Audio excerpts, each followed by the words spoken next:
ಜನರಿಗೆ ತೋರಿಸಿಕೊಳ್ಳುವುದಕ್ಕಾಗಿ ನಿಮ್ಮ ಧಾರ್ಮಿಕ ಕಾರ್ಯಗಳನ್ನು ಅವರ ಎದುರಿಗೆ ಪ್ರದರ್ಶಿಸದಂತೆ ಎಚ್ಚರಿಕೆಯಿಂದಿರಿ. ಹಾಗೆ ಮಾಡಿದರೆ ಸ್ವರ್ಗದಲ್ಲಿರುವ ನಿಮ್ಮ ತಂದೆಯಿಂದ ನಿಮಗೆ ಪ್ರತಿಫಲ ದೊರಕದು. ಅಂತೆಯೇ ನೀನು ದಾನಧರ್ಮ ಮಾಡುವಾಗ ತುತ್ತೂರಿಯನ್ನು ಊದಿಸಬೇಡ. ಜನರ ಹೊಗಳಿಕೆಗಾಗಿ ಕಪಟಿಗಳು ಪ್ರಾರ್ಥನಾ ಮಂದಿರಗಳಲ್ಲೂ ಹಾದಿಬೀದಿಗಳಲ್ಲೂ ಹೀಗೆ ಪ್ರದರ್ಶನ ಮಾಡುತ್ತಾರೆ. ಅವರಿಗೆ ಬರಬೇಕಾದ ಫಲ ಪೂರ್ತಿಯಾಗಿ ದೊರಕಿದ್ದಾಯಿತೆಂದು ನಿಮಗೆ ಖಚಿತವಾಗಿ ಹೇಳುತ್ತೇನೆ. ಆದರೆ ನೀನು ದಾನಧರ್ಮ ಮಾಡುವಾಗ ನಿನ್ನ ಬಲಗೈ ಕೊಡುವುದು ನಿನ್ನ ಎಡಗೈಗೂ ತಿಳಿಯದ ಹಾಗೆ ಗೌಪ್ಯವಾಗಿರಲಿ.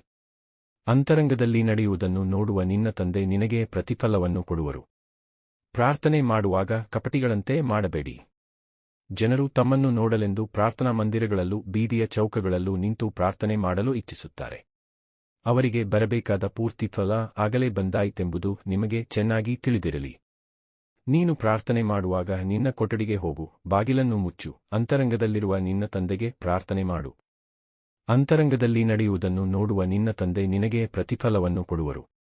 ಉಪವಾಸ ಮಾಡುವಾಗ ಕಪಟಿಗಳಂತೆ ಮುಖಸಪ್ಪೆ ಮಾಡಬೇಡಿ. ಜನರ ಕಣ್ಣಿಗೆ ತಾವು ಉಪವಾಸಿಗಳೆಂದು ತೋರ್ಪಡಿಸಿಕೊಳ್ಳುವುದಕ್ಕಾಗಿ ಅವರು ಮುಖವನ್ನು ಬಾಡಿಸಿಕೊಳ್ಳುತ್ತಾರೆ.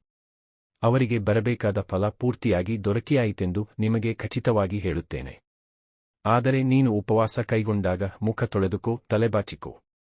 ಆಗ ಉಪವಾಸ ಮಾಡುವವನಂತೆ ನೀನು ಜನರಿಗೆ ಕಾಣಿಸಿಕೊಳ್ಳುವುದಿಲ್ಲ, ಅಂತರಂಗದಲ್ಲಿ ಇರುವ ನಿನ್ನ ತಂದೆಗೆ ಮಾತ್ರ ಕಾಣಿಸಿಕೊಳ್ಳುವೆ. ಅಂತರಂಗದಲ್ಲಿ ನಡೆಯುವುದನ್ನು ನೋಡುವ ನಿನ್ನ ತಂದೆ ಅದಕ್ಕೆಲ್ಲ ಪ್ರತಿಫಲ ಕೊಡುವರು.